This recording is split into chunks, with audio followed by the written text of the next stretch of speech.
The small town of Ash Hollow had a strange tradition every fall. When the leaves began to change and the air grew crisp, the townsfolk would avoid the woods that bordered the town, especially after dark. They claimed that the trees whispered secrets, that if you ventured too deep, you'd hear voices that weren't your own. People scoffed at the idea, calling it an old wives' tale. But the story had persisted for generations. Sam was new to town, having recently moved with his family from the city. He was a skeptical young man, never one to believe in ghost stories or local legends. One crisp autumn evening, after a day of unpacking boxes, he decided to go for a run. The fiery colors of fall blanketed the ground, and the path through the woods was too tempting to resist. As the sun began to set, casting a golden hue over the trees, Sam entered the forest. At first it was peaceful.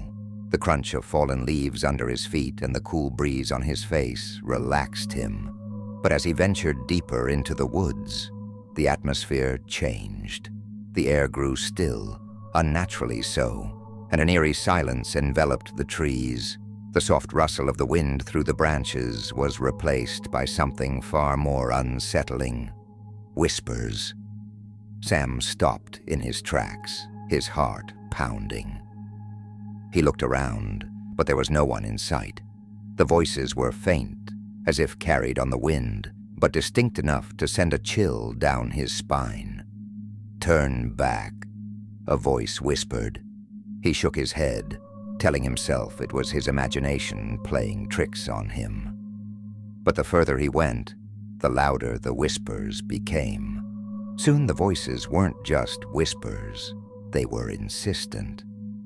"Leave! Go back!" Sam's breath quickened as he broke into a run, his feet pounding against the earth. But no matter how fast he moved, the voices followed, growing more frantic and aggressive. Suddenly, the path ahead of him vanished. It was as if the woods had shifted, trapping him in a maze of trees and shadows. Sam's panic rose as he turned in every direction. But the way back was gone. The whispers were now all around him, louder, angrier, and suffocating. It was no longer just voices. He could feel a presence watching him, stalking him through the trees. In a desperate attempt to escape, Sam ran deeper into the forest, hoping to find some way out. But the forest seemed to close in on him, the trees twisting and contorting into unnatural shapes. And then, just as suddenly as it had begun, the whispering stopped. The silence was deafening, and in that moment, Sam realized he wasn't alone. Out of the corner of his eye, he saw something move, a shadow, tall and thin, with glowing eyes that pierced through the darkness. It stepped closer, and Sam could feel the air grow colder around him. The figure raised a bony hand, and as it pointed at him, the whispers returned, louder than ever before. The voices were no longer warning him to leave. They were welcoming him to stay. Sam's scream echoed through the forest, but no one heard it. By morning, the townsfolk found only his running shoes at the edge of the woods. He was never seen again. Moral: some places are cursed, and no amount of skepticism can protect you from the ancient forces that dwell there. When the woods whisper, it's best to listen.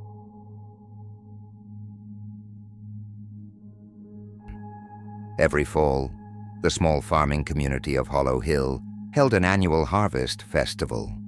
It was a time of celebration, with pumpkins, corn mazes, and hayrides filling the crisp autumn air with joy.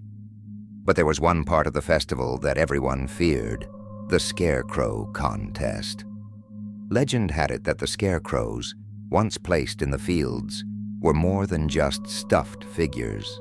They were said to come alive, and every year one unlucky soul would vanish, never to be seen again.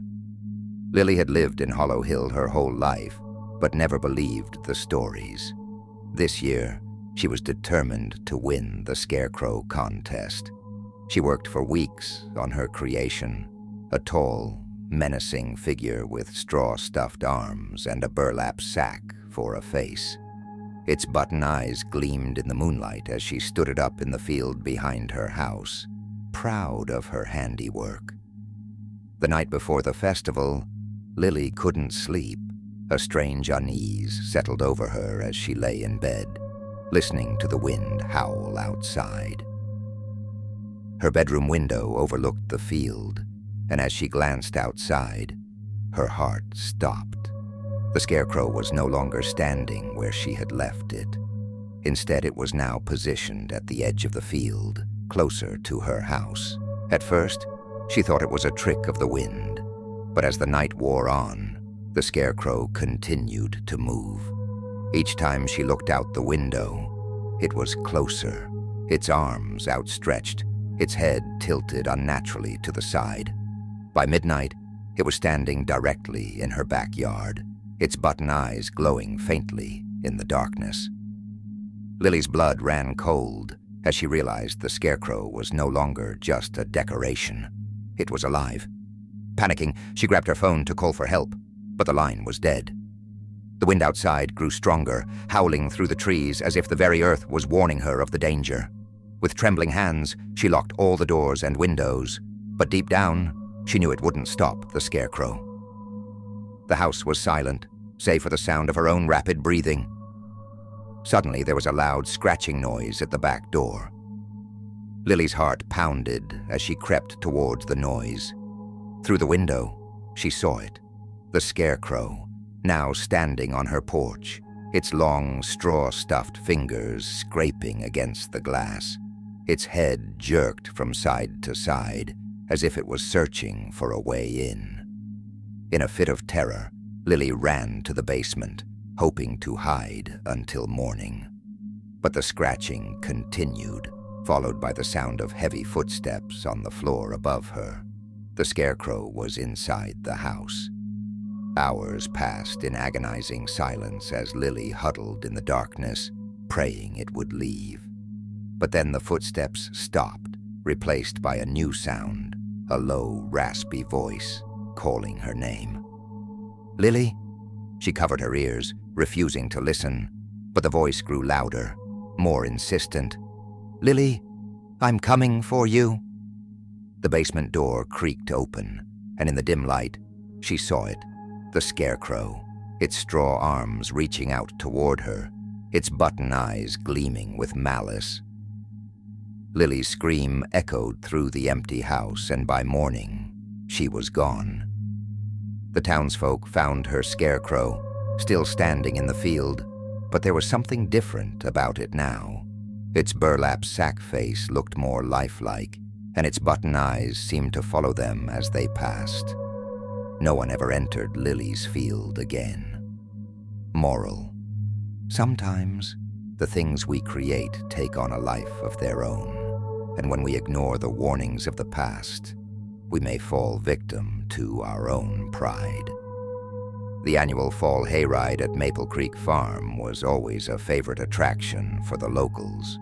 Families would gather for a fun-filled evening of cider, laughter, and harmless scares as the tractor pulled them through the fields.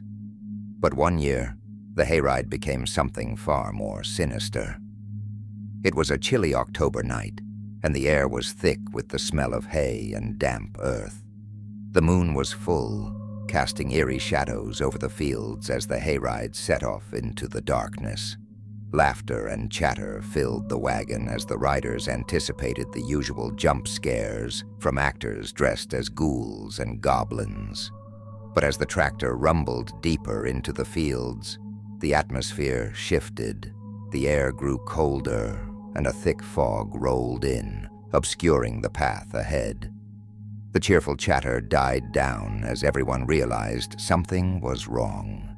The driver, an older man who had worked at the farm for years, began to fidget nervously. "We're off course," he muttered, trying to turn the tractor around.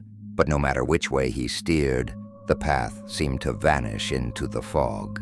The once familiar fields now felt foreign, as if they were trapped in another world. Suddenly, the engine sputtered and died, leaving the wagon stranded in the middle of the field. Panic set in as the riders realized they were completely alone. The fog thickened, swallowing the landscape around them, and strange whispers began to fill the air. "Did you hear that?" a woman whispered, her voice trembling.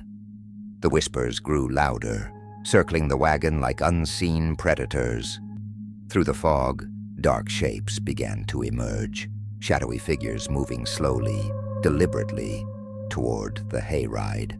The driver frantically tried to restart the engine, but it was no use. The figures drew closer, their features hidden by the thick fog, but as they neared, the riders could see their faces, gaunt, pale, and hollow-eyed. One by one, the shadowy figures climbed onto the wagon, their cold, bony hands reaching out to the terrified riders. No one could move, paralyzed by fear, as the figures whispered strange, unintelligible words. In a flash, the figures vanished, leaving the riders in stunned silence. The tractor roared to life once more, and the fog began to lift, revealing the familiar path back to the farm. But something was different now. One of the riders was missing. The hayride returned to the farm in eerie silence, the remaining passengers too shaken to speak. The missing rider was never found, and the hayride was shut down for good. To this day, no one knows what happened in the fields that night, but some say the spirits of the farm still linger, waiting for the next hayride to begin. Moral: the spirits of the past are never truly gone, and when we disturb them, we risk becoming part of their story. Fall may be a time of harvest and celebration, but it is also a season of change, when the veil between worlds is thin. In disturbing the natural order, we invite forces beyond our control, and sometimes the consequences are far more terrifying than we could ever imagine.